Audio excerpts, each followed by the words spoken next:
the darkened corners of our minds, where fear thrives and nightmares reign, there lies a tale waiting to consume us whole.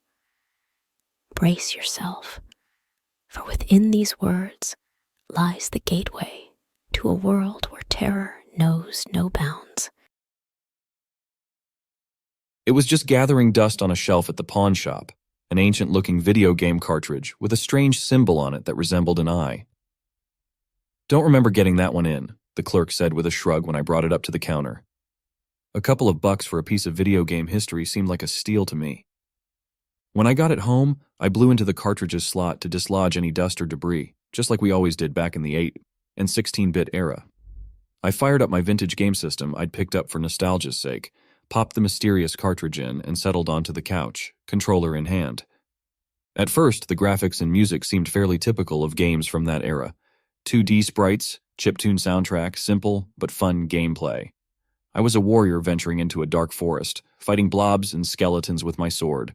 Nothing too out of the ordinary. A couple of hours into playing, my phone buzzed. It was my friend Marcus calling.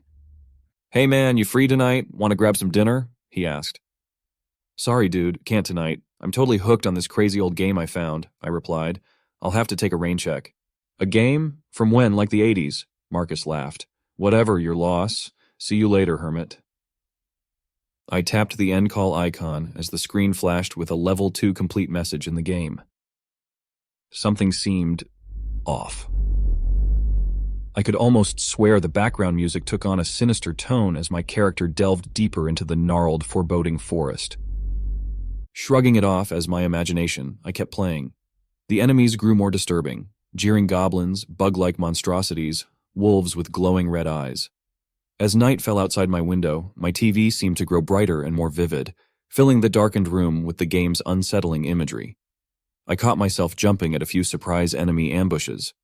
At some point I realized I desperately needed to use the bathroom. I hit the pause button, but nothing happened.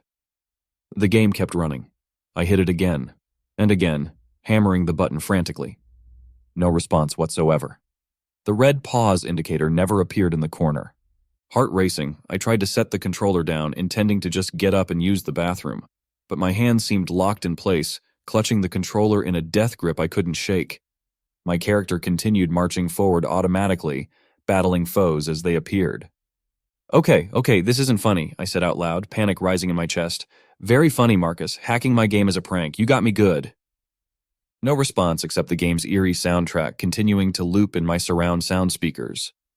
I felt pinpricks on the back of my neck as the speaker rumbled with the roar of some monstrous enemy off-screen. My character whirled, blade raised defensively, and came face to face with a towering, vaguely humanoid beast with leering yellow eyes, grotesque fangs, and gnarled claws. With a deafening crash, the thing lashed out with one clawed hand and swiped my character out of existence. The screen faded to red as sinister laughter rang out, making me flinch. As the words "Game Over" appeared, the laughter seemed to grow in volume, multiplying from all my speakers until it was a deafening cacophony of mocking howls. I wanted to rip my ears off as the laughter grew more and more demonic. Something inside me recoiled, screaming at the primal, inhuman sounds.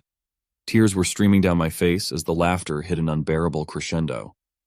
Just when I thought I was about to shatter into a million pieces from the barrage of chilling cacophony, it ended abruptly, leaving me in blessed silence.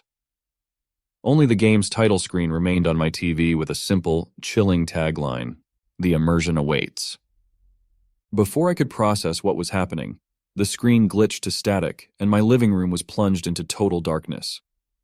Actually, not just my living room. It was as if every light, every power source for miles around had simply vanished. I was surrounded by an endless void of pitch blackness, no light at all. I found myself curled in a tight ball on the floor, shuddering. Something slithered unseen close by in the dark, slimy and sinuous. Hot breath brushed against my face, reeking of rot and worse, unnameable things. Summoning every fiber of courage, I whispered out into the void. Is anyone there?" A sound like deep, reverberating chuckling answered me, as if coming from both nearby and far away simultaneously. The floor seemed to shift and pulsate like a breathing creature as wavering red lights the size of quarters flickered into existence around me. Dozens, maybe hundreds of them, at varying heights and distances. My mouth went dry as it dawned on me what they were. Eyes, gleaming red demonic eyes, encircling me. Hundreds of them, unblinking, fixated on me. I let out a choked scream as they began drifting, circling ever closer in the void. The chuckling, or whatever that awful sound was, intensified to an earth-shaking, belly-churning rumble. Words grated against my mind, taking form through the shaking of the inky blackness. "Join us!" A chorus of raspy, gurgling voices took up the refrain, distorting unnaturally as they echoed from the lightless void. "Join us! Join us!" I scrambled to my feet, swatting at the encroaching red eyes surrounding me and somehow finding my way blindly towards the front door of my house. I slammed into it, but it wouldn't budge. The wood and metal had taken on a bizarre, spongy texture. "Join us, child. Give yourself to the void, to the endless feast." The voices were becoming a deafening, demonic howl. I battered futilely against the door, tears of terror and despair streaming down my face.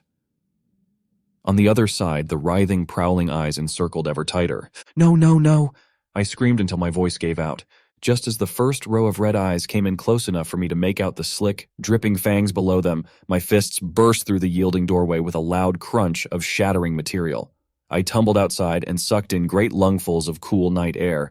I was back in the real world. I could see the dark houses lining my neighborhood street lit by street lamps, the crescent moon hanging overhead. Every light seemed impossibly bright and beautiful in contrast to the infinite void I had just escaped. Tires squealed around the corner as a sleek black car tore down the street towards me at insane speed. I froze, like a deer in the headlights, as the car bore down without slowing. At the last second, it swerved onto my lawn and slammed to a stop with a metallic shriek. Marcus burst out of the driver's seat, looking disheveled and wild-eyed.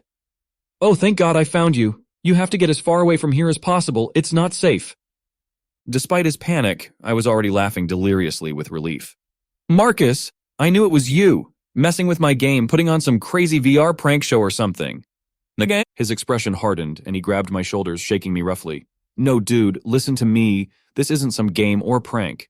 It's really happening. You triggered something, interacted with something you weren't supposed to mess with." "What are you talking about?" My laughter died in my throat at the sight of his dead serious expression. "That game, it's part of an ancient ritual, meant to summon things, dark, evil things from the cosmos beyond our reality, and it worked." I shook my head, wavering between disbelief and reawakening dread. "Then what do we do?" Marcus swallowed hard and looked at me gravely. "Run. We run and don't stop running. But I'm warning you, it's already out there, trailing us. Hunting. And next time, I don't know if we'll be able to escape." He took off towards his car, and I sprinted after him. In the rearview mirror as we peeled out, I saw the clouds blotting out the moon and something vast and unspeakable taking form in the inky darkness behind us, glaring with thousands of crimson eyes burning with eternal hunger. A tremor passed through me as I realized the sickening truth. There was no beating this game. Its rules were our reality now. And there was only one way the endless nightmare would end, when we inevitably faltered, and it finally caught us. If you found this content interesting, show your support by liking the video and hitting the subscribe button for more paranormal tales.